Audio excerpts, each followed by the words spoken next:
Okay.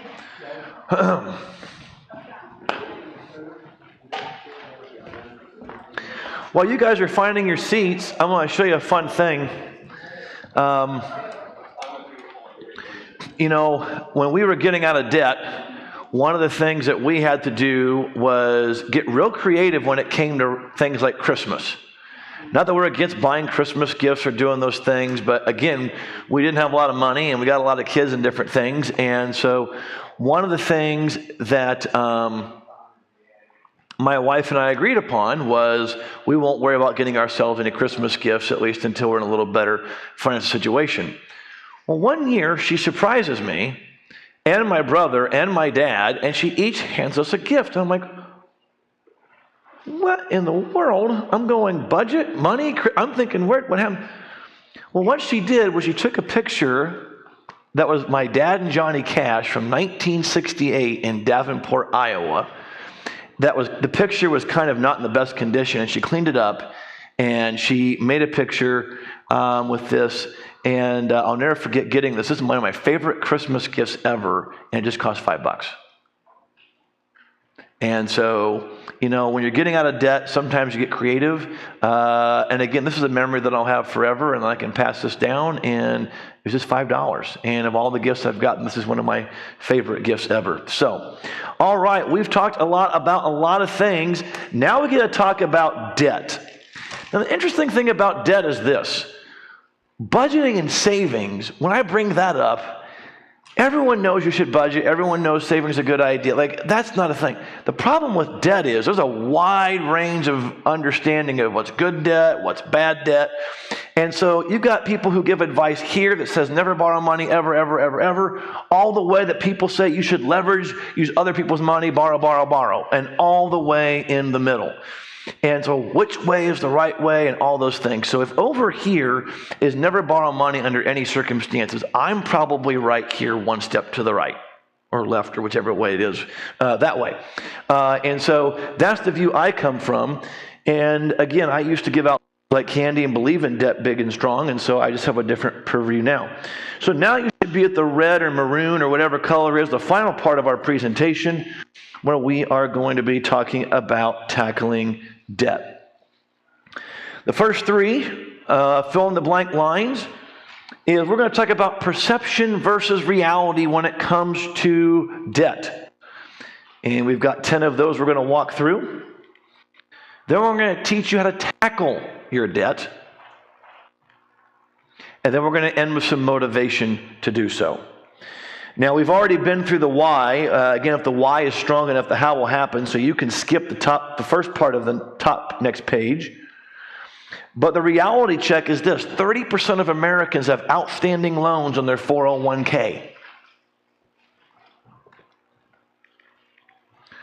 We owe more on student loans than we do in credit cards. As a society right now, if my numbers are right, on student loans as a group, as Americans, we have $1.8 trillion in student loan debt. Last year, we crossed the $1 trillion line in car debt. Last year, we crossed the $1 trillion line in credit card debt. Mortgages, 13 to 15 trillion. So, as a country of consumers, we have close to $20 trillion in debt. That's not counting the federal government, which if you've ever been to that thing is interesting. We're going to be pushing $35 trillion. Anyone here ever play the farming game? Oh, yeah. Oh, I was hoping here I'd get some farming gamers. You know those little promissory notes? I don't know why I did this one day at lunch. I was at home. And they have a $1,000 promissory note that you can have in this game. And I figured it up. If I stacked $1,000 promissory notes from farming game, 35 trillion would go all the way around the earth. That's how much debt our government has, federally, not counting state governments and local governments. So this debt thing is working real well, isn't it? Just saying out loud. Because here's the deal. 39% of employees struggle making even their minimum credit card payments. So my question for you guys is, what's your favorite debt? Oh, I heard none. Thank you. Whoever said that, thank you. This is supposed to be the only trick question that we have today, so you're good there. Because we all have these debts, but Justin, you don't understand questions. And that's where we're going to go to perception versus reality. So turn to page 6, and we're going to talk about 10 different perceptions versus reality. And we're going to go through these a little bit quickly just due to time. The first perception is it's okay to borrow money and to go into debt. The reality is there is no such thing as a good debt. And I remember bringing this yesterday, The Millionaire Mind, or today rather, The Millionaire Mind. If you don't want to read the book, I'll save you the time. But we are going to do a little light reading from page 1, paragraph 2. This is a book in the 80s written about millionaires. Here we go.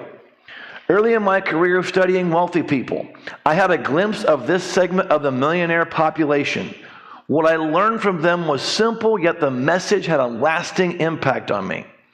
You cannot enjoy life if you're addicted to the consumption and the use of credit. I'm going to say that again. That you cannot enjoy life if you are addicted to the consumption and the use of credit. In the study done, all were first-generation wealthy. Some were credit dependent early in their careers, but they eventually saw the light. They went cold turkey, breaking the cycle of borrowing to consume, earning to consume, borrowing more and more money. Others never became addicted to credit or their need to display success. So from the book of studies, this is one of the first millionaire studies done right here about borrowing money. So we're going to break that down. The second perception is a credit score. The credit score means you're winning financially. The reality is what the credit score really means is you're good at paying interest. It doesn't mean anything else. So there's a website I want you to write down in your workbook because unfortunately, identity theft is running rampant. And I don't know if you've ever had a card compromised yet or your thing is compromised, but it's happening all the time. You need to be checking your credit bureau report once a year, and there's only one website I recommend, and that's annualcreditreport.com. Annualcreditreport.com. Do not use Credit Karma. Number one, their score is bogus, and they're in a lawsuit right now. Do not go to freecreditreport.com because they're taking your mailing address and giving it to other people to market. So annualcreditreport.com is actually the only one sponsored by all three bureaus, Equifax, TransUnion, and Experian. You can get a free report from each one of those once a year. You cannot get your score unless you pull it, or unless you pay for it, but you can at least know your history. At one time, I need to recheck this for a more fresh stat, but back in the day, almost 80% of America's credit report had some mistake on it. Now, most of the mistakes, thankfully, are minor, like a duplicate or what have you. Kim, my fellow, I think you do banking and loan officer, you'll appreciate this. I'll never forget, I pulled someone's credit report, and it said they were deceased, but they're right in front of me. I'm like, well, and that kind of impacted the credit report just a little bit. So you want to check your credit report to make sure that there's no errors and no one's putting stuff in your name. Especially when you have a really common name, John Smith. I would be making sure to pull your credit report because your name is common on both sides, and I don't want you to somewhat take advantage of that. So what is in your credit score? There are five ingredients to your credit score. 35% of your credit score is based on your debt payment history, meaning You pay your debts on time? Good. Missed payments? Bad. We all know that one. But here are the other 4 that we don't talk about. 30% is based on the amount of debt you have. So if you pay your debts on time, but you're maxing out credit card, it's going to negatively impact your score. Interesting, though, if you close and cut up your credit card, your score starts to drop. So your balance of that. In fact, in my banking days, I'll never forget, I pulled a credit report, and it was in the sub 600s. I'm going, well, why? They've been, for years, every payment's been made perfect. Every card was maxed out. 15% of the score is the length of time in debt. So if you've been borrowing with money off and on for the last several decades, it's going to help your credit score. If you just got the first set of credit 2 months ago, it's not going to be as impactful. 10% is based on type of debt. Is it a revolving debt, like, say, a credit card? Is it an installment loan, like a car loan? Is it a mortgage? Those kind of things. And then 10% based on new debt. So at Christmas, if you go to the mall and you get 5 new department store cards, not good. If you only get debt once in a while, okay. So in review, 35% of your score is debt payment history, 30% of your score is debt levels, 15% of your score length and time in debt, 10% type of debt, 10% new debt. What's the one word used in each of the categories? Debt. So my mentor from afar, Dave Ramsey, has nicknamed this the I Love Debt score. The only way to have a credit score is to borrow money. Now that presents a problem. Because a lot of people come to me going, I want to be debt-free. And it is statistically impossible to be debt-free and simultaneously have a good credit score. Why pay mine off every month? Right. That means if you put money on a credit card today, you're technically in debt until you pay it off. So the only way that you are 1,000% for sure debt-free is to not borrow money. Now, what's been really interesting is we've made a big deal about the credit score in the last several decades. Did you guys know in the 80s you had a credit score? Can anyone tell me what the credit score was in the 80s? No one cared. Because they went by the old-fashioned, you can correct me, Kim, and anyone else if you're wrong, the 4 C's of credit. Credit, capacity, collateral, and character. Too bad we don't underwrite on character anymore. That was a big, I wish we could do more of that. That'd be fun. But when the credit report and score first came out in the 40s, the whole purpose of the credit report and score, mainly the score, was there was a lot of bankers back in the 30s and 40s that were discriminatory. You're a woman, I'm not giving you a loan. You're black, I'm not giving you a loan. So I think the original intent of the credit score was a very valid one because bankers, not all, but some were being discriminatory. But it wasn't until 1989 when Equifax said, you know, we're going to make a big deal about this credit score. And by 1995, Fannie Mae said credit score is going to be the #1 way we underwrite our loans. How's Fannie Mae doing today? Not great. And so I have found a debt-free lifestyle, although it may not be glamorous. I have a credit score, by the way, because I have a mortgage. My credit score is in the mid-700s. I don't need it. I don't care. But the 2 reasons why I hear people say they need a credit score is either A, for car insurance, or B, buy a home. So when it comes to car insurance, there's what's called an insurance score, and I could be a little off, but I want to say there's somewhere between 11 and 19 different things that go into your insurance score, and your credit score is only a portion. I would rather pay a slightly higher premium on my insurance than pay credit card interest for the credit score to pay a lower insurance premium. But on a mortgage loan, you do not need a credit score to get a mortgage loan. Now, you can have a bad score. If you've got a bad score, you cannot get a mortgage, or at least a good one. Stay away from subprime lenders. I did that once. That was a crazy deal. But bottom line is, if you want to get a home loan and you don't have a credit report, here's how you do it. It's called manual underwriting. And if nerds, I have it in my pile back here, but nerds like me who used to do this for a living, I had printed out from Fannie Mae's website, here's how you underwrite a no-score loan.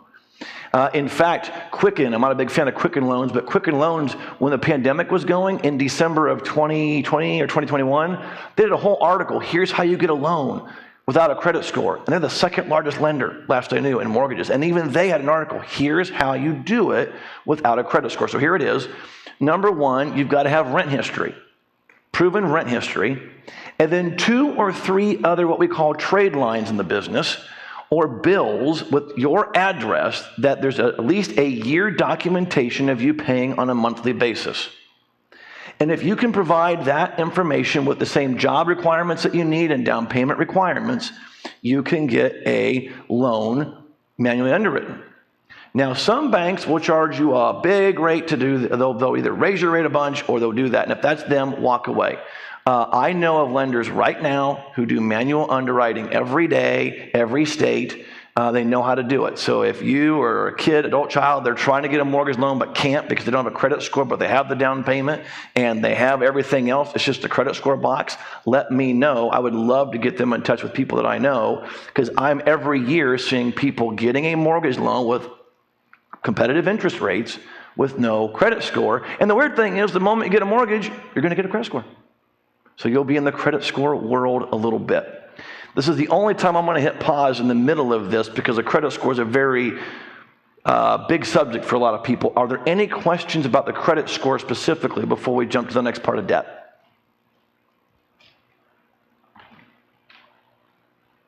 Okay, hearing none. Number 3, a credit card. The perception is I need a credit card because it's safer than cash, I earn points, and I need it for emergencies.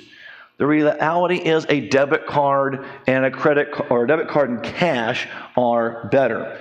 Let's handle the first one. I need a credit card because it's safer than cash.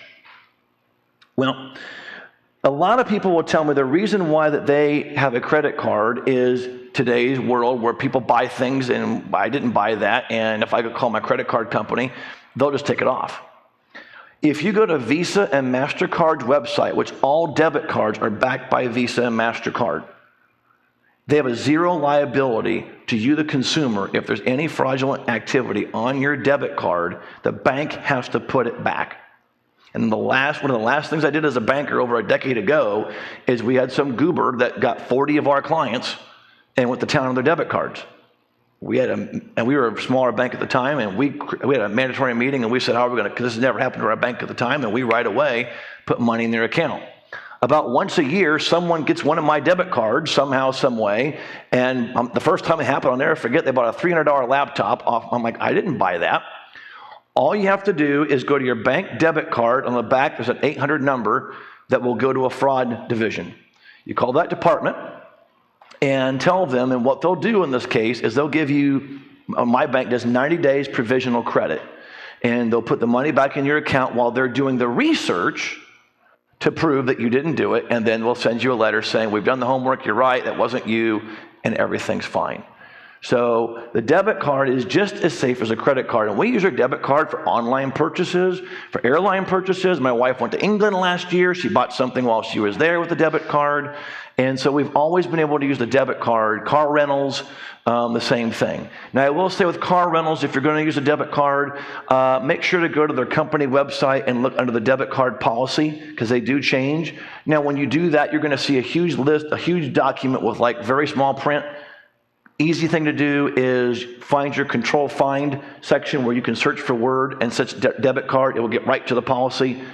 And a lot of times what they're going to say is something to the effect of, we may have a larger hold. So versus a $50 hold, they might be doing a $100 hold or whatever, or they may whatever. But I've never had a credit card in 16 years, and I've never once been, knock on wood, hosed because I only had a debit card. And so I really recommend that. It is just as safe using a debit card than a credit card. The other thing I heard is I earn points is another reason why people, because they like the points. Again, as we talked about in the beginning of the day, people on average spend 12 to 18% more using plastic. Credit card companies, knowing this, will gladly give you 0% for 12, 18 months, knowing some of you may pay it off every month, but most won't. And they're going to catch you by surprise.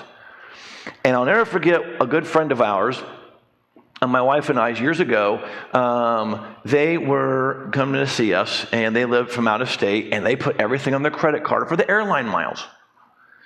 And you have those friends, right, that you can have your fun disagreements, like, I like Iowa, or you like Iowa State or whatever. Well, for them, they were okay with a credit card. They knew my stance on credit card. And we went to Walmart to get some snacks and beverages, and I'll never forget, he paid for it with his credit card. And he pulls his credit card out. I'm using Satan's money, ha, ha, ha. And I go, dude, one day you're going to call me and go, you're right.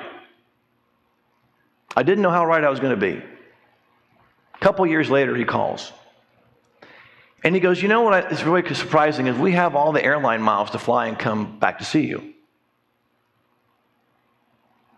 But between the AC going out that went on a credit card and the car that needed repair, he listed off all these things that, by the way, they said they were paying the credit card every month until this happened.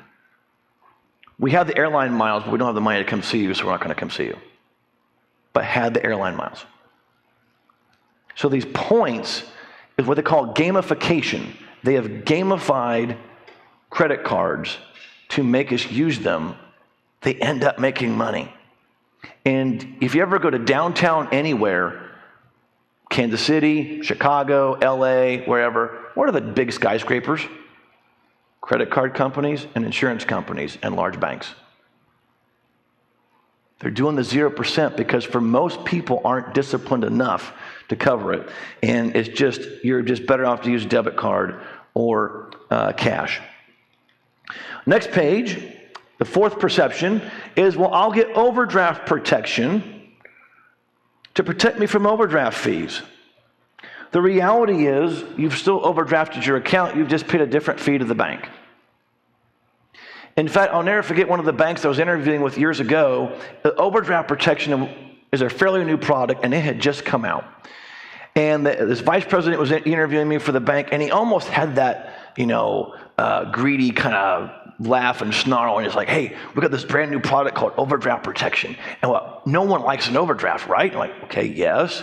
He goes, so we're going to offer overdraft protection because it won't overdraft their account. But what they don't know is there's an interest rate on that, and we make more money on the overdraft protection than we do the overdraft fee. So we make more money, and they think they're winning. And I haven't got the latest statistic in this workbook, so I reprinted this. But I can tell you that usually overdraft fees, America, statewide or countrywide, is in the billions a year. And it wasn't until I got to see the P&L of a bank that I saw how much overdraft fees were the top fee charges to make the bank money. So do not get an overdraft protection. You want an emergency fund. Number 5 is car. The perception is by driving a newer car, it's safer, more reliable, and it's even worth a car payment for that. The reality is a paid-for car is the way to go. And I don't know why, when I say paid-for car, this comes to mind. I don't even know what kind of car that is. I've heard Gremlin, I've heard Pacer, I Googled crap car, that showed up. In fact, if you ever want to just do that Google crap car, go to Google Images and you'll see some of the craziest contraptions for cars. I am not asking you, unless you want, to drive that, okay? A paid-for car is just simply that. It's a paid-for car. Let me show you some of the cars I drove while getting out of debt. Now, keep in mind, we did drive some beaters that made that look nice. I drove that for a while. It's a Cadillac. It's a sports car. I wasn't even looking for it. I was looking for a car, now this is pre-pandemic, $4,000 or less. And I found this beauty. You know how much I paid for it? $3,800. Leather seats, clean title till I wrecked it. Don't ask. Clean title, 120,000 miles. By the way, this car's still in the family. After I wrecked the car, my father-in-law took it, fixed it up, and he just sold it to his brother, my wife's uncle. Everyone loves this car. In fact, when I was a realtor for a brief moment in time, all my real estate clients were like, that's a fun car. I would really like to have a car like that. How much does it cost? $3,800. You're kidding. I had someone on baby step 7 switch to this car with me being on baby step 2. Well, that's not a rust bucket. It was really fun to drive. If you got a family like me, this was our last vehicle we bought while getting out of debt. We paid cash for it. It was one owner, 105,000 miles, like 37 cup holders. The fake wood, so you felt like you were in a Lexus. I even overpaid for it. I don't overpay for things much. $6,500. You can get reliable transportation. When I say drive a paid-for car, I don't mean the $1,000 one that leaks gas and oil. I want to be somewhat dependable, right? And incidentally, I had a client years ago where when they came to me, Justin, I already know you're going to tell us to sell the car, but we want to do everything we can to not sell it. We really don't want to. I go, okay. And I got to their numbers, and they were right. I suggested you should sell the car. And I went through that, and they came back the next month, and the wife said, Justin, I just got to tell you, you'll be proud of us. We did.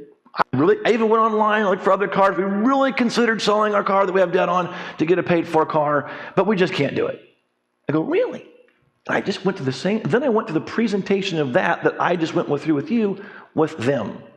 I'll never forget the wife going, so if we sold the car? And that's when I realized when people hear a debt-free car, they think of that Gremlin Pacer or whatever it is. It doesn't have to be that. By the way, the husband's a pastor, the wife's a teacher, and they've adopted while getting out of debt, and they're going to pay off over $200,000 in debt next year. And they did this. I'll never forget another couple who made really good money, and they had two cars. Together, both car payments together were $1,200 a month. The average new car payment is over $700 a month. We're almost at, some of these new SUVs, I wonder if there's property taxes included, because like $150,000 to buy them. It's crazy. But anyway, they had $60,000 in car debt and $1,200 in car payments. And I told them, you can do what you want, but I want to encourage you to sell both those cars and get two $10,000 cars. I'm not asking you to get a $2,000 car, a $10,000 car. And they did it. Interestingly enough, the husband had to sell his dream. Well, he didn't have to, but he chose to sell his dream truck. I know how guys are on their trucks. I get it. He bought a truck out of Omaha, lives in Des Moines. I'll never forget, he said, on the way home, the car broke down. He's like, Justin, I was using your name and words I don't repeat in church. Then I went, wait a minute, I just bought this car from a dealership, turned around and said, hey, dealer, fix this. They did for free, and ever since the truck's been just fine. They got out of debt, paid off $174,000 in 18 months, bought their dream home, and he could afford the dream truck. He's like, nope, why? This $10,000 truck is doing just fine. So you don't have to drive that. And by the way, if you have a lot of money and you're doing well and you want to buy a Lexus, go buy something fun. But don't let this stuff have you. That's what we want to avoid. Number 6, debt consolidation. One more thing on the car. I've not owned a new car. I don't even know how to do that. But these new cars with all the computers, it's like you got to find someone with a doctorate degree in car mechanics to fix it. It's crazy. Number 6 is a debt consolidation loan. Combining my debts into one smaller payment is easier to manage. And by combining them, it'll be a lot easier. The reality is you're still in the same amount of debt. Back when I did a lot of lending, one of the things I knew is most people would come back to do a debt consolidation loan every 3 to 5 years because the habit never changed. And sadly, some people get a debt consolidation loan by using their house and they get a second mortgage, and they don't even know they have a second mortgage until they go sell their house. Because what we like is ease and convenience. And so if we've got 10 debts totaling $50,000, we're thinking if we go to a bank and get a debt consolidation loan and we take what was $1,000 a month down to $200 a month, that we're winning. Well, cash flow, yes, but the challenge is if you didn't change the behavior, you owe that money and you're only going to add more debt to it. I saw it all the time. And not only that, if you think about the debt snowball, what makes that principle work is you start your debts from smallest to largest. When you've just got one large debt, it's hard to get excited about paying it off. I got a $50,000 debt. That's going to take me forever. Yeah, never mind. I'm not going to pay that off. So the debt consolidation loan in most cases is not good to do. Well, what about if I borrow from friends or family? Because they'll understand, be flexible on payments. The Bible actually, I don't have the exact verse, but in Proverbs warns against co-signing for a loan to the co-signer. Because if the bank, and Kim or anyone else can correct me if I'm wrong, if they're wanting a co-signer, it's because we don't have a proof enough of the person borrowing that they're going to have the ability to repay one way or another. And so I'll never forget this. My second car that I bought, the one after I bought blew the transmission out, I decided I wanted another car, but I didn't have the money, so my mom co-signed. Really strained our relationship. I actually wanted to change my degree. I wanted to go from business and computers to music, believe it or not. And I had a college out of state that wanted to bring me on, or accepted me rather, or whatever that part is called. And my mom's like, my mom's 6 feet tall. Her nails are like this, and she's in heels. You don't make my mama mad. That just don't happen. She's like, as long as I'm on that car loan, you ain't doing nothing, Bubba. I'm like, I'm 20. She's like, no. You owe me. And it really made our relationship weird until I paid the car loan off. Then she backed off. And I can give you story after story after story from borrowing from friends and family is not good. The one that I remember the most, we'll move on, is I had a couple in my office and they had $100,000 in consumer debt. Wife got offered a job out of state with a $30,000 pay raise, $30,000 bonus, and they were going to sell their home. With the equity of their home, they were going to be able to pay off all their debt, have enough money for a down payment, and start completely fresh and over. I mean, it couldn't be the perfect storm. I mean, when they left my office and we figured all this out and they got an accepted offer on there, I mean, they were giddy. They were excited until the next session. And they came 15 minutes early and they looked very somber. I'm like, uh-oh. I go, guys, what happened? Husband couldn't talk. He was just so beside himself. So the wife did the speaking for him and said, yeah, his dad just called about 30 minutes ago and heard about this. And we forgot to tell you that we did borrow money from his dad for the down payment on this home years ago. His dad called up and said, hey, heard you're selling your house. Great deal. Make sure you pay me back. If you don't, I'm hiring an attorney. I'm going to be suing you. Now, you may go, I would never go that far with my kid, which I hope you wouldn't. But I can't unsee what I saw in that young man. I couldn't imagine my dad calling me doing that. And again, that's an extreme. But I see it all the time when we borrow from friends and family. Someone's not feeling good, either the person that owes the money or the person that borrowed the money. And if you're in a place of means and your adult kid needs money or you see someone that needs money, just give them money. No strings attached. Just give it. It's all God's anyway. Just give it. Just give it. The next one is 401k loan. Well, if I can't do that, Justin, what if I borrow on my 401k?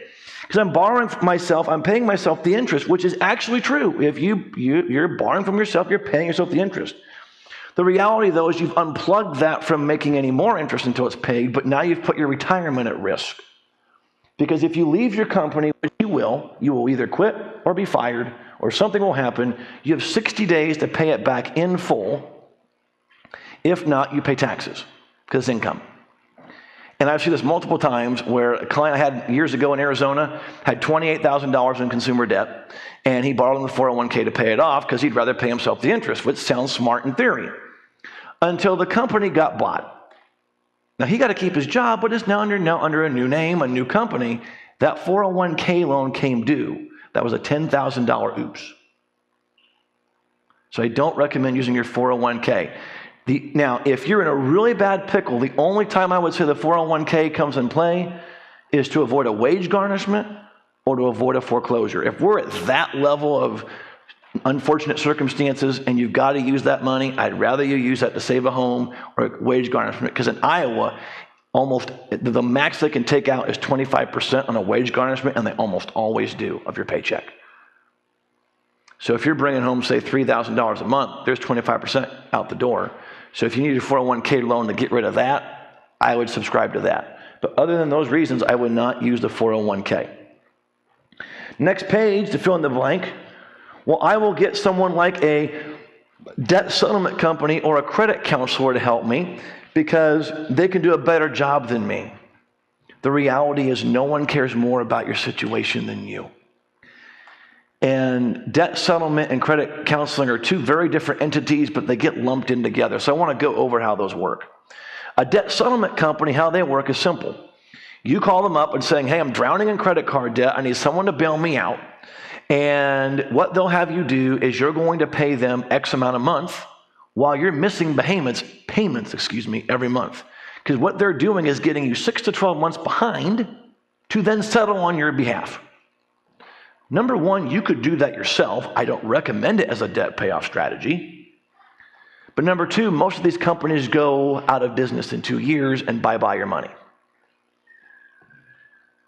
When we put this information together years ago, we actually went to each individual state, and I want to say the number was like 35 states on the Attorney General website said avoid debt settlement companies.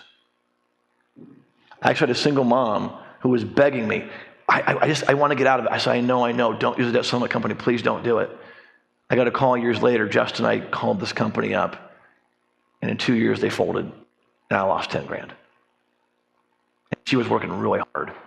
She was doing a lot of good things, but that set her back 10 grand because debt settlement companies. And then I had a single mom just a few years ago where the debt settlement company, the very first credit card they settled, by the time they had jacked up all the fees and stuff, they settled it for more than she originally owed before calling them. This is not a win. Credit counseling is a little bit better, but they don't solve the root problem. Credit counseling is known, what they'll do is if you've got a credit card debt situation, you can go to them, and for a very minimal fee, 35, 40, 50 bucks a month, they're a nonprofit, what will happen is they will help you negotiate interest rates and try to get rid of some of those fees and those things together. That's all they can do. They can't help you with budgeting. They can't help you with anything else. And by the way, the knee-jerk reactions from those credit counselors, if they can't serve you, go file bankruptcy. Even if you're not bankruptable. If they can't help you, they think the next thing's bankruptcy. And I know some credit counselors have a really good heart, and they really do try to serve well. But the reality is most people don't succeed going through those programs, again, because the habits didn't change. One of my last customers at a bank, she had just completed a 5-year process with the Consumer Credit Counseling Agency. And at the end of the 5 years, I go, well, how'd it go? She goes, Justin, I'm still in debt. I'm still scared. We didn't get over the hump.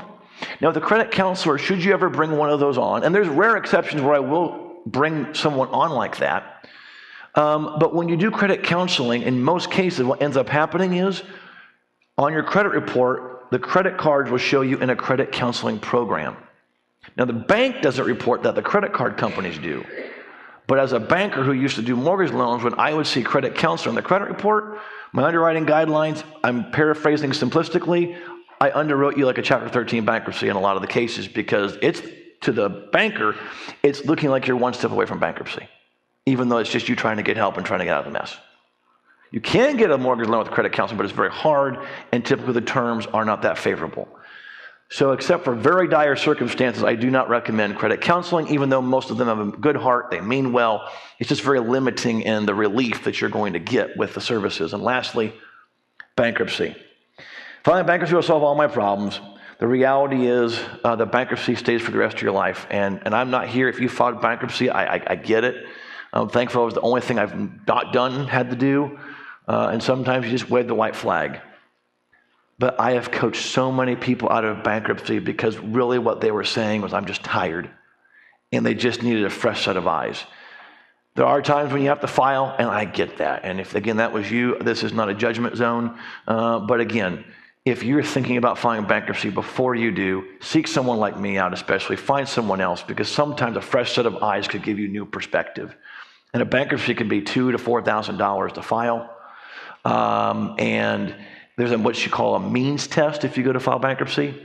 If you pass the means test, you have to do a Chapter 13, which is a repayment plan on your debt for 3 to 5 years, not 7, not 2, 3 to 5 years. By the way, if you increase your income in that time, you increase your bankruptcy payment. So you're living paycheck to paycheck for 3 to 5 years, irregardless. The only thing it's doing is protecting you from losing assets. That's the reason why you're filing.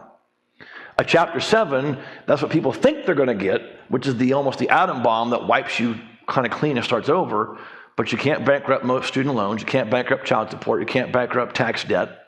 By the time you get rid of all the debt you can't bankrupt, usually it's a moot point. It's not worth it.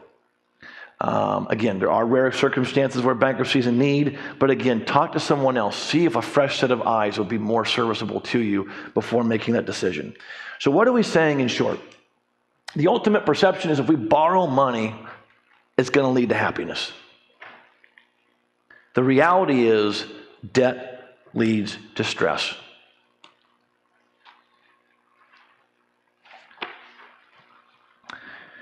One of the guys that trained me years ago, his name was Chris, and he wrote a book called Retired Inspired, and He's done a lot of coaching over the years, and there's a story in this book that ties all this together. He was a coach like me, and he talked about one of his clients he had years ago where the husband and wife came in, and when they came in, they weren't real serious in the coaching session. The husband kept looking at the clock, and the wife was kind of, they could tell that they were just looking for a quick fix, and the session ended and not much happened, and Chris is a no-nonsense guy, and he's like, I don't want to see these guys again. They're not taking it serious. 2 weeks later, Chris gets a call. Chris, we got to meet with you. When can we get in? When can we get in? And Chris is very direct. Listen, you guys weren't paying attention last time. I'm not wasting my time with you guys. No. And he kept begging. Chris, look, I'll give you one session. This time, they came to the session, and they had pencil, paper. Both were attentive, and Chris basically said, what is going on? You guys are two different people than I saw 2 weeks ago. And that's where I'm going to pick up doing a quick read here. Michael explained that a few days after our initial financial coaching session, he had received a phone call from his favorite aunt. The person who normally cuts her grass for free was off to college, and she was calling to see if he had time to do it in the summer. Michael said he'd be more than willing to help. This was his aunt who had always been special to him. She was one of those people who dedicated her life to helping others. His aunt lived across town, and since getting married, having kids, Michael had not been able to spend much time around her in the past few years. He got up early on a Saturday, loaded up the mower to his truck. His aunt was going to attend a function at church, and after they chatted for a while, her ride came, and she was on her way. Michael knew cutting the 2-acre yard was going to be some work.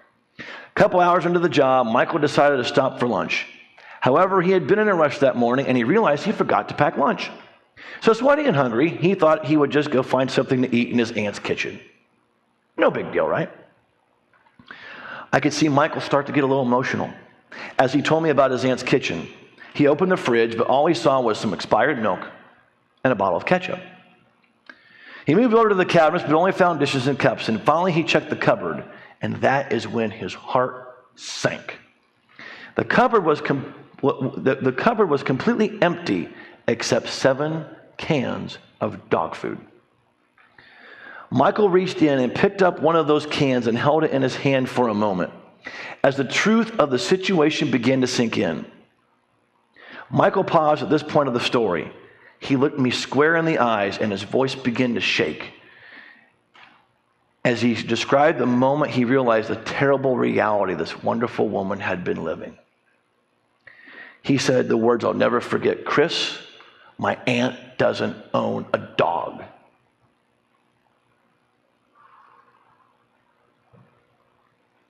Air left the room. Tears filled her eyes. Michael saw something he couldn't unsee. I just heard what I couldn't unhear. I will never be able to erase it from my memory that this amazing woman who had spent decades taking care of so many other people is eating dog food. It was all she could afford. And you know what Michael and Donna's response was? It was the guilt and shame because they didn't have money to step in and take care of this wonderful old woman who had taken care of so many others for so long. They were living out of control, and they realized they needed to get their own act together so they could take care of themselves and those close to them. If you ever heard this story, the next part that I'm going to say, I won't do it like Chris does because it blows PA speakers because he's got a deep voice. The story has stuck with me all these years, and it drives me to help people. And when I think of it, I want to scream, "That's not okay!" And he says it a lot louder than that with a PA. And the whole room's like, whoa, it's not okay. This is why I teach what I teach. Debt robs you from your number one wealth building tool, your income. Debt robs you from the ability to be generous. Debt is not there for you. It is there for others to make money and you to be stressed along the way. The borrower is slave to the lender, which leads me to ask this question. What's blocking you? What's holding you back from committing today? No more debt. I'm done. Take 30 seconds and write down what is holding you back on the bottom of the page. Go.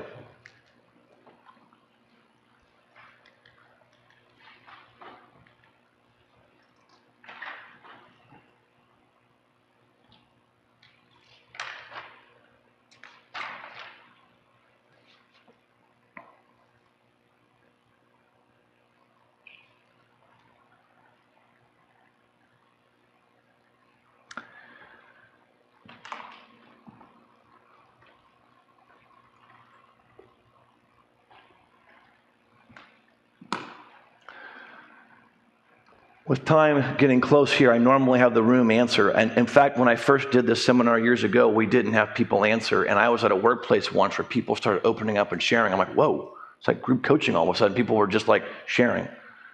But let me tell you what I do now is I open it up, but for time I'm going to keep moving. But let me tell you what I normally hear from people who share. I'm too afraid of what I'm going to really see. I'm afraid of the changes I'm going to have to make. I've had multiple people tell me they're suicidal when they start thinking about their debt. And I would just say this, which is the main point in the book coming out that I've written. Don't go alone.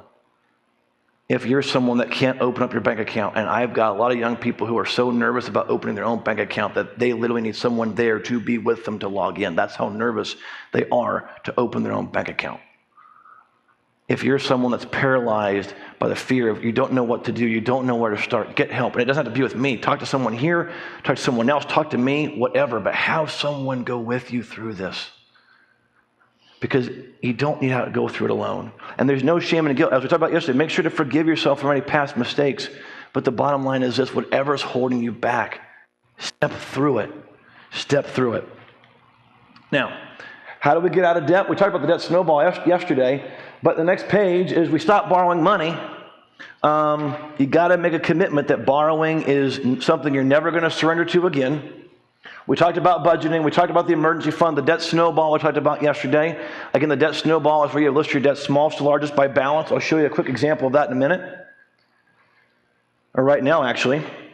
So there's the debt snowball. This is an actual client's debt snowball. And what you do is you make minimum payments on everything. And then with that JCPenney card, once it's paid off, that $35 goes to Best Buy in this example. 35 plus 75 is 110. When those two cards are gone, that 110 goes to the overdraft loan in this case, and you keep doing it. And what's so cool, guys, is when you get to the car loan, in most cases, you're making double or triple car payments.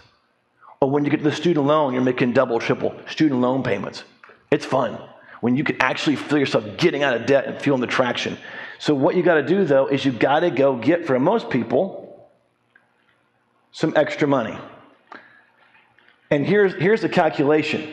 With this particular client that had $33,600 in debt and $1,100 a month in minimum payments, so $12,000 a year in minimum payments, if all they did was make minimum payments but committed to never borrow money again, it'd be a 9.5-year journey. But the debt snowball takes it from 9.5 to 3. Just by doing the debt snowball. And if in this example we found at least $500, and by the way, what I find for most people, if they find an additional $500 to $1,000, most people get out of debt in 2 years or less. You're going, that's great, Justin, but where do we find extra money? We got inflation, we got the economy. What do we do? First, adjust your W-4. If you're getting a big tax refund, talk to your tax advisor, because you don't want to get more than a $500 refund anyway. Because if you get a big refund, we're misbehaving 11 months to behave 1 month. You're giving it to the government interest-free, and they give it back to you. I've had clients all the time. They have $5,000, $6,000, $7,000, $8,000, especially if you have kids, all the child tax credits. Change your W-4. You might get $200, $300, $400 more in your paycheck. Now, I don't want you owing the IRS. Don't go too far. But reduce what you do. Number 2, adjust retirement. This is hard to talk about. I'm a big fan of compound interest. I'm a big fan of free money. But if we can get you out of debt soon, you may need to consider temporarily, hear the word temporary, suspend retirement. I had to do it too. I didn't like it. But you know what? We needed the extra cash flow to get out of debt. Insurance. I was hoping to have time to talk more about it. We just don't have it today. But with insurance, shop your insurance.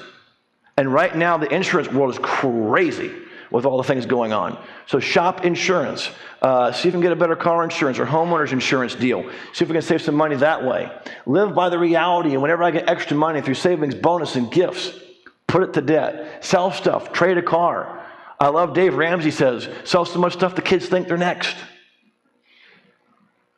Name the dog eBay, name the cat Craigslist, or in this case, Facebook Marketplace. By the way, I like what Dave's grandma used to say, it was a good place to go when you're broke, to work. And by the way, I heard this stat just the other day by someone else other than Dave, so this is a stat non-Dave. 36% of Americans right now have a side hustle. And can I be honest? I'm looking at getting a side hustle right now. And I make decent money. And I have no debt. But because I waited too long to get serious, I have teenagers right now who with college and cars, and I got 3 girls like lining up, bam, bam, bam. I'm going, wedding? If any one of them says yes to a wedding, it's going to be on duct tape and chicken wire. We got to get moving. I'm looking at a part-time job, and I'm doing okay financially, but it's the stuff that I want to do. I mean, is it Rosalie? Make sure I said the name right. I wish we had a chance to hear her story. One of the things she was going to talk about is when, and if I say the story wrong, you can scold me afterwards. But they talked about when they went to school, they had to make a choice. And if they're going to pay cash for it, either live in housing that wasn't exactly the housing they wanted to live in, or not go to school.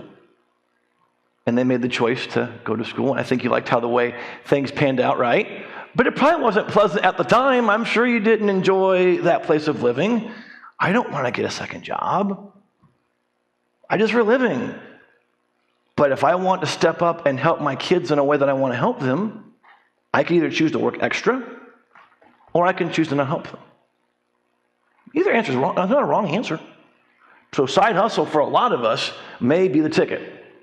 Okay. I like a saying by a guy named Chris, interest that you pay is a penalty. Interest that we earn is a reward. And I'm going to move along for time here. I want to show you this card. This is a graphic of a Christmas card given to one of my friends as a coach. It says, thank you so much for everything. We are truly blessed to have gotten to know you. We enjoyed the class and made some life-changing patterns. Love the Hayden family. Because of the changes we made, my dream gets to come true of being a stay-at-home mom. Remember how we talked about at the beginning, the why. When the why is strong enough, the how would happen. And for them, their dream was for them to be a stay-at-home mom. Problem, they had debt. And so Coach Greg, it was Greg that handled this, Greg gave the suggestion, hey, you got this car and it's got a lot of equity. What if you downsized in car? You could be out of debt in 6 months, get your emergency fund done and do it. But they had just bought this car. But we just bought this car and we really want to do it. You can keep it. You're just going to be in debt longer, which is hampering you away from being a stay-at-home mom, which is what you ultimately want to do. They went home and thought about it. They weren't sure. They sold the car and downsized. Got their emergency fund, and Coach got a Christmas card. She got to do her dream job, stay-at-home mom, without the guilt of I have debt on my back at the same time. Greg talked about a time he saw her like years later at a post office or something. And, how's it going? Oh, it's going great. Thanks again, Greg, for all your help. It's just stuff at the end of the day. So turn to the page where it says My Commitments. This is the last time I'm going to ask this question, but I want you to write down, what are you going to commit to doing based on what you learned out of the debt lesson? Are you going to do the debt snowball? Is it you're going to cut some credit cards? Maybe you're going to find some accountability, get a second job, sell some stuff, look at your taxes. Maybe you can adjust your W-4. Take a moment and write down, what changes are you willing to make or commitments based on what you learned a moment ago? Take a moment and write that down in your workbooks, please.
I want to take this time now to answer any questions you may have. Time is 1:40, and I want to be sensitive. We said 1:30 when we get you out of here. I will be here as long as it takes to answer questions, either as a group or individual.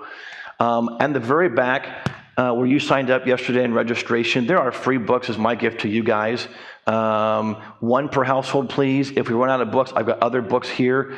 I've got Dave Ramsey's Baby Step Millionaires, How to Become a Millionaire, based on research, More Than Enough, How to Get Content with Your Finances, and then his best-selling book, Ton of Money Makeover. They literally just came out with a brand new update like a month ago, so it's the most updated rendition, and I have copies, again, one per household.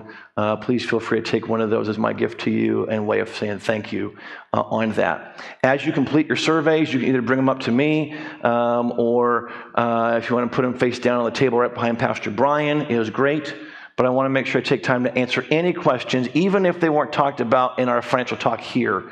And again, I'll take questions one-on-one after. What questions do you guys have for me today? Talk about side hustle. Yeah. My wife, we garden a lot. We put up a lot of produce. It takes a lot of time, a lot of effort. How is that rate as a side hustle? If it's something that you can generate income, I think it'd be great. I guess we're not looking to sell our stuff. Sure. How is it rated as the second job itself? So instead of spending that money or making that money, we're not having to spend that money on groceries. Yeah, so what I would do is I would look at it and go, I would just count the opportunity cost of our time. And so what is it saving you on average per month or per year in what you would be spending at the grocery store? And then ask yourself, if I got a side hustle of X, would I make more than I'm saving? And if you're like, no, I'm actually saving more by doing the side hustle, then absolutely keep the side hustle. If it's one of those where it's, well, I'm making this number up, I can make $800 a month with my side hustle, but I'm only saving $300 a month on groceries on the average, it may be worth doing the side hustle. Or that, am I answering the question? I guess I'm trying to validate it. Okay. Because it's also what we do together. Sure. So there's value there. Yeah. We know the food that we're eating, so that's value as well. And I don't want to see her. I mean, I don't have time for another second job. She's the one that's talking about getting going to hiking and doing flowers in the summer or whatever. She doesn't have time. She doesn't have the energy. I see her, how she's exhausted at the end of the day. So I guess I think that's where you guys have to have kind of a global conversation and just go, hey, if we're saying, and it's not wrong, by the way, if we're saying, hey, we have this much belief in what we're doing with this as a thing we do together, as a thing that brings you joy, you're already fried. If we're doing that, then we have to say, okay, then, if we're not able or willing to get a second job, what else are we willing to do then to get out of debt? And if the answer is not willing to do, not willing to do, not willing to do, then we have to ask ourselves, are we comfortable in being in debt for 10, 20 years versus being out of debt in 2 or 3? Here's what I can tell you with almost 100% certainty.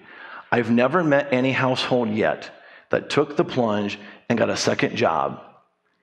And as long as the second job went to extra debt, they didn't come back to me and go, you know what, that was the worst advice. Why'd you tell me to do that?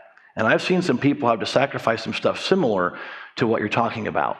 So that, I think there you're going to have a global conversation in priorities and values and just be in alignment on that. And if you guys go, hey, look, all that debt snowball is great and we'll do it, but in terms of working extra, that's not for us. Okay, then what alternatives are we doing to pay down the debt? But when I have a client that comes to me that says, I won't do this, I won't do this, and I won't do this, and I won't do this, I go, then you're not going to be out of debt then. Are you okay with that? That's not wrong. It's just that's something you have to wrestle with and go from there. But if you can turn that passion of yours into making some money, I've seen a lot of people do that, where they take what they're passionate about, they're already doing it anyway, and go, how can I make a buck or two out of it? And you might consider, is there a way we can keep doing what we're doing and make some money on the side? I mean, I don't know about you guys. I like homegrown stuff. If I lived here, I'd be tempted on buying some stuff. Pastor Brian? Yeah, I'm just thinking about that. I'm thinking about a caution with side hustles is being committed that any extra income you're using actually has a purpose instead of just inflating or justifying the current lifestyle state. Because I've seen a father do that in a city, take on delivering pizzas, and then it became just feeding into the cycle. So now he had less time for his family, the family was spending more than they had before, and it actually ended up more stress and more You're exactly right. And two quick points to that. I had a client that had $120,000 in debt in Des Moines that I coached years ago. I made the second job comment. The wife about took my head off. Like, there's no way I'm doing that. I'm not sacrificing family time. I'll only get my kids for so long, blah, blah, blah, blah, blah, blah, blah. And I had the same conversation. Again, you guys can pay off the debt the speed you want, no shame or judgment. But then I gave him a 5-year debt payoff plan that should have been 2.5, 3. Interestingly enough, they reached out to me 5 years later with more debt, with the same reason. And I'll be honest, I gave her a pretty good conversation with her 8-year-old right in front of her, going, if you don't tackle it now, you're not going to tackle it when your teenager has a prom dress in the car. You're not going to tackle it when they want to go to college. You're not going to tackle it. When are we tackling this? To Brian's point, if it's for a purpose, that's what happens. And so I had a single mom, other way around. She already had a second job, had a kid on her own, and as Brian mentioned, because she was just, the money wasn't going anywhere, she was fried, and she came to me with 2 questions, or 2 things. Justin, I want to be out of debt in 2 years, and I want to end the second job today. I added it up, did her numbers. I got good news and I got bad news. What's the good news? I can get you out of debt in 2 years. Awesome. What's the bad news? The second job. I mean, she looked fried. She was tired. Single mom, 2 jobs. I said, I know you're fried right now, but you're not seeing any progress because you haven't had purpose with the money. So I'll try it for 90 more days, Justin, but if in 90 days I don't see progress, I ain't doing it. I wish you could have saw her transformation month in and month out. Every month she smiled bigger. Every month she had more energy. She kept doing this to the point where she believed in herself. Because of that, she then did things like quit smoking, which also helped the finances. Because what I have learned is no one is going to do a second job in perpetuity unless you just love to work or you're avoiding something else. But for a season, season doesn't mean 20 years, by the way, but for a season, if you have a direct purpose and a direct focus. And so what you might just do, if she's willing to do it, maybe what you guys do is you do a 90-day test run. Okay, we're going to try it for 90 days. We're going to have you do a side hustle. We want all the money to go to debt. Let's see what happens. Let's see what your energy level's like. Let's see how we are like as a couple. Let's try it. And if in 90 days you're finding you're either not disciplined with the money or, yeah, it's going to debt, but it's just not, at least give it a chance and see what happens. But I have found for most people, if they give the second hustle, the side hustle, and they put it towards the debt with focus and purpose, I've almost never seen someone go, I regret doing it. Other questions? That was a good question. Thank you.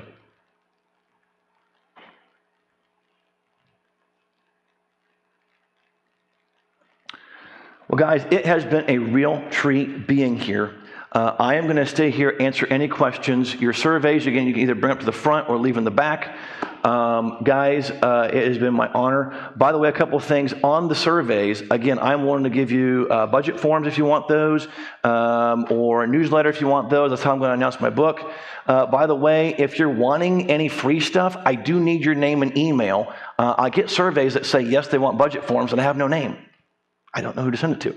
So if you're wanting any free resource, by all means, please put your name, number, email so I can get those to you.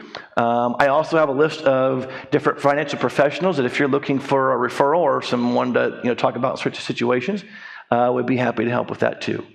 Brian, would you be willing to close our time in prayer? And then again, there's books out there, and I'm here to stay to answer any questions you may have.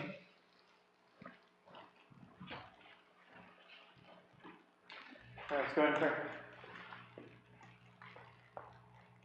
Father, we pray that you would please help us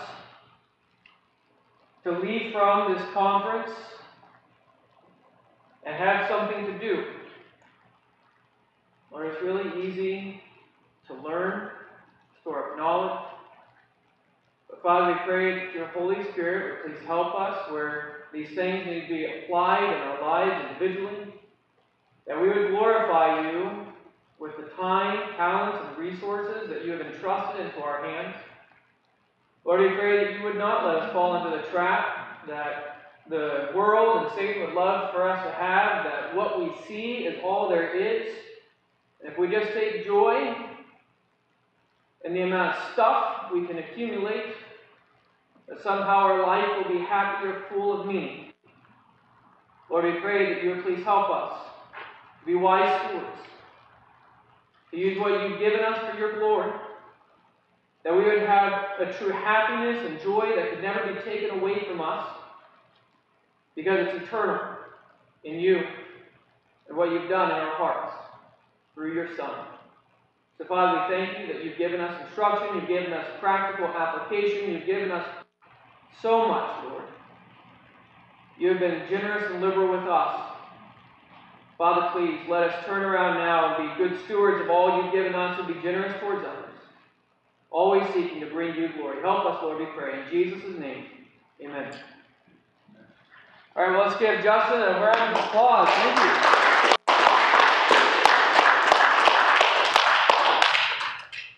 There's coffee and snacks. Please take stuff as you go. Feel free to mingle as long as you want.